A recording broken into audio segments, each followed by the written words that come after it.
kata Pak Ugro, ini nggak bisa kalau nggak ini berarti cacat gitu loh. Nah, apakah Polri mau disebut cacat?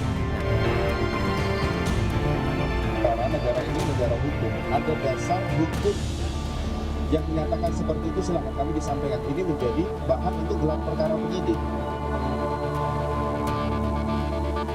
Gak ada masalah, memaafkan kan urusan pribadi, urusan hukum kan lain.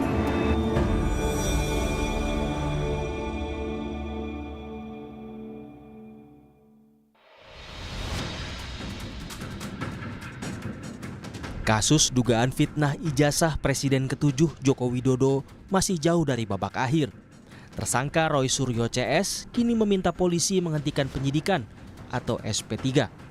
Alasannya adalah penghentian perkara atas nama Egy Sujana dan Damai Harilubis tersangka lain yang menerima restoratif justice.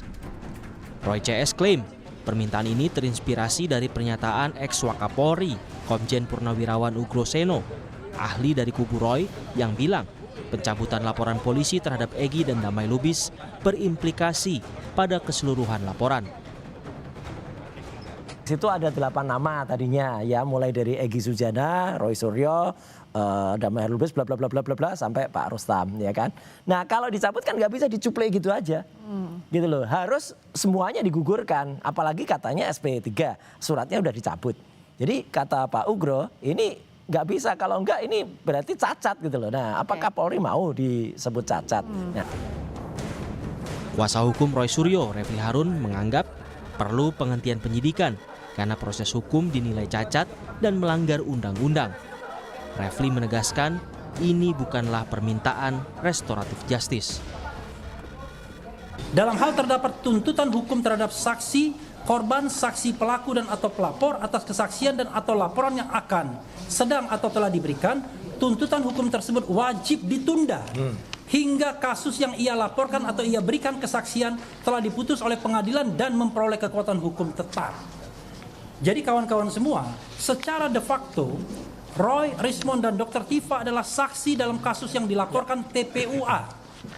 Jadi dilaporkan TPUA pada tanggal 9 Desember 2024 berdasarkan surat TPUA tanggal 30 Juni 2025 yang ditandatangani oleh Wakil Presiden TPUA Rizal Fadila. Ini.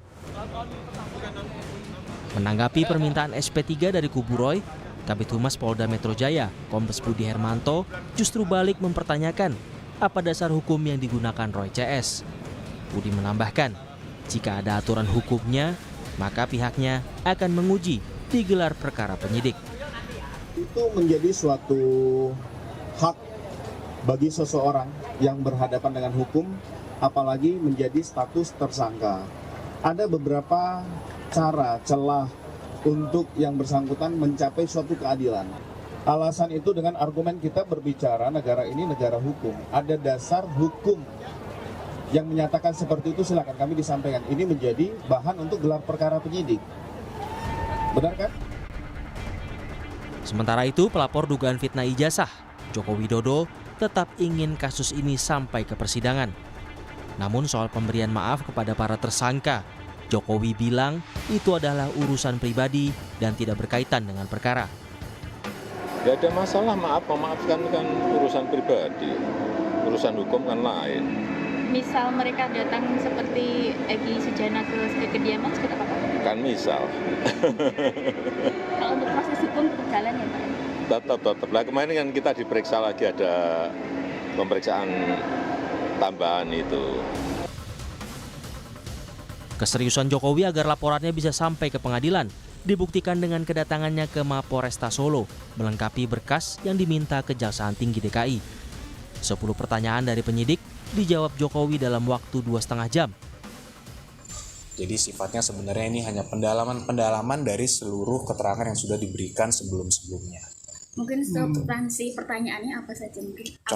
Contohnya mungkin mengenai pada saat pembuatan skripsi dulu seperti apa. Dan dari Pak Jokowi menjelaskan juga alurnya seperti apa. Dan itu nanti akan digunakan oleh para penyidik tentunya untuk nanti dilimpahkan juga ke kejaksaan.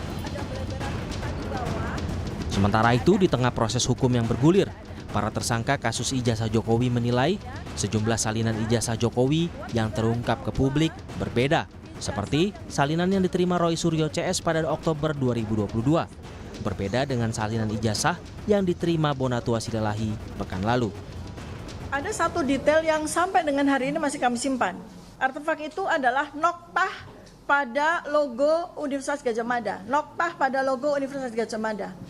Yang dulu kami bersengaja sampaikan itu kemungkinan tumbuhan kopi, tumbuhan teh. Tapi sejalan dengan waktu kami tahu bahwa itu adalah bleberan dari tinta. Bleberan dari tinta. Versi yang kedua keluar di tanggal 1 April 2025, tidak ada lipatan dan logo dalam keadaan bersih tanpa ada bleberan tinta. Tapi klaim ini dibantah kuasa hukum Jokowi, Rifai Kusumanegara, yang bilang perubahan bentuk salinan bisa saja terjadi akibat penggunaan alat fotokopi atau mesin pemindai. Rifai menambahkan, ijazah kliennya sudah dipakai sejak mendaftar wali kota Solo dan tak pernah dipermasalahkan. Sebenarnya pertanyaannya, beliau tahu nggak itu dokumen dari mana? Itu arsipnya UGM. Oke. Nah, pertanyaannya apakah dulu sempat dilipat dulu fotokopinya lalu terbuka, itu kan persoalan lain. Jadi, karena lagi-lagi loh, ini kan dari fotokopi, mesin fotokopi berbeda-beda, belum mesin scan berbeda-beda. Bisa saja terjadi ada perubahan-perubahan terkait dengan penggunaan alatnya gitu ya. Tapi kalau untuk melihat asli tidak, sebenarnya paling sah itu adalah apa? Lihat ijazah asli Pak Jokowi. 2005 itu Pak Jokowi bukan siapa-siapa loh. Ya. Masyarakat biasa, pengusaha ikut pilkada. Lawan apa? Waktu itu kontestannya ada 4. Ya. Bahkan salah satunya adalah dosen farmasi UGM. Ya, lihat, silakan dilihat langsung di linknya KPUD Solo ya. Kalau saat itu Pak Jokowi menggunakan jasa palsu, sudah pasti digugat lah, sudah pasti digugat. Perjuangan kubu Roy agar status tersangkanya dicabut juga dilakukan lewat jalur uji material ke Mahkamah Konstitusi atas sejumlah pasal yang membuat mereka jadi tersangka kasus ijazah Jokowi. Dalam dalilnya, Roy, Rismond, dan Tifa yang mengklaim sebagai peneliti meminta agar MK memberikan batasan terhadap pasal-pasal tersebut dalam menjangkau urusan publik, khususnya penelitian mereka terhadap ijazah Presiden ke-7 Jokowi.